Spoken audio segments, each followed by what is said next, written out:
रानीपुर जी हवेली में मासूम निगरी फातिमा फरोड़ जी कत्ल केस में गिरफ़्तार मुख्य जवाबदार असद शाह खे अदालत आॾो पेश कयो वियो। निगरी जा वालिदेन बि अदालत में मौजूद। पुलिस 4 ॾींहं जो जिस्मानी रिमांड पूरो थियण ते असद शाह खे ॿीहर अदालत आॾो पेश कयो।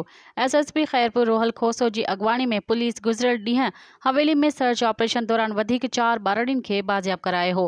हवेली मां अब्दुल सत्तार शाह, मसूद शाह ऐं बचल शाह सुदो 4 ॼणा बि गिरफ़्तार। निगरी फातिमा ऐं असद शाह सुदो 4 ॼणनि जा जुज़ा वठी DNA टेस्ट लाइ लेबोरेटरी मोकिलिया विया।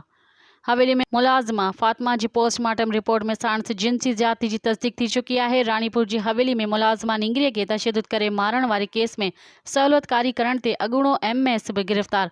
असद शाह सुधो कत्ल केस में गिरफ़्तार कयल जवाबदार जो अंग 6 थी वियो। मज़ीद ख़बरनि ऐं तफ़सीलात लाइ विज़िट कयो असांजी वेबसाइट www.awamiNewsHD.com ऐं ॾिसंदा रहो अवामी न्यूज़ HD।